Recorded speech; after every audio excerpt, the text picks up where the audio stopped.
Notre présence ce soir ici est très importante, non pas pour exprimer notre surprise, mais plutôt pour exprimer notre indignation et notre ras-le-bol. J'inclus dans le nôtre toutes les personnes citoyennes, de quelque origine que ce soit, de quelque croyance que ce soit, qui en ont assez de la culture de racisme présente dans notre société. Oui, j'ai bien dit la culture de racisme. Cela a commencé il y a des siècles par le génocide des Autochtones et le vol de leurs terres, et continue aujourd'hui à l'égard des Autochtones, mais aussi des Noirs, des Arabes, des Latinos, des Asiatiques, et j'en passe. Il y a quelques mois, nous parlions de la culture du viol qui pourrit la vie des Québécois dans notre société. On parlait alors de tous ces gestes d'apparence mineure, mais qui banalisent le sexisme et conduisent dangereusement vers des actes de viol.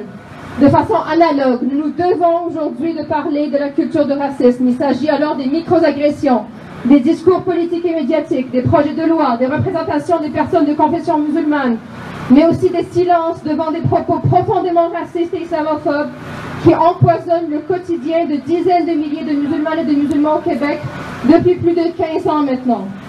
Lorsqu'on entend les pyromanes islamophobes exprimer leur consternation, verser des larmes, se dire surpris, et parce que Québec est une ville si paisible, nous leur répondons que pour plusieurs personnes racisées, noires, arabes ou autres, qui ont vécu ou grandi à Québec, non, ce n'était pas Wonderland. La paix et la sécurité à Québec et au Québec en général ne vient pas tout juste d'être perturbée.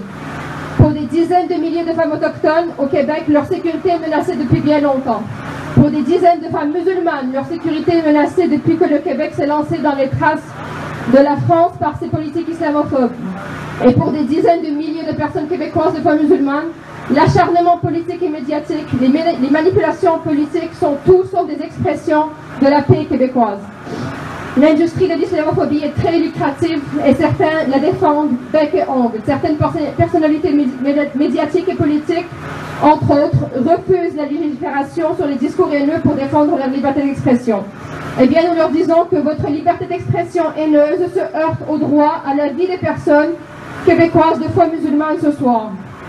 Votre privilège de déblatérer vos propos racistes dans le confort de vos bureaux ou dans vos salles de rédaction menace la vie de milliers de citoyennes et de citoyens de foi musulmane depuis des années. Et en passant, peu importe qui a commis les attentats d'hier, la haine de quelque bord que ce soit ne tombe pas du ciel. Elle prend racine dans un environnement politique et social qui la sème et l'arrose. Pour finir, j'aimerais dire que nous ne voulons pas de la sympathie de celles et ceux qui, depuis des années, conçoivent des projets politiques, des codes de conduite, des tests de légitimité citoyenne visant les citoyennes et citoyens musulmans.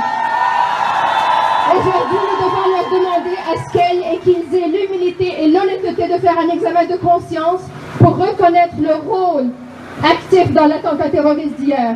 Et une fois cet exercice complété, qu'elles et ils rendent public leur mea culpa, tout comme ils aimaient et elles aimaient diffuser leurs propos racistes. Merci, assalamu alaikum.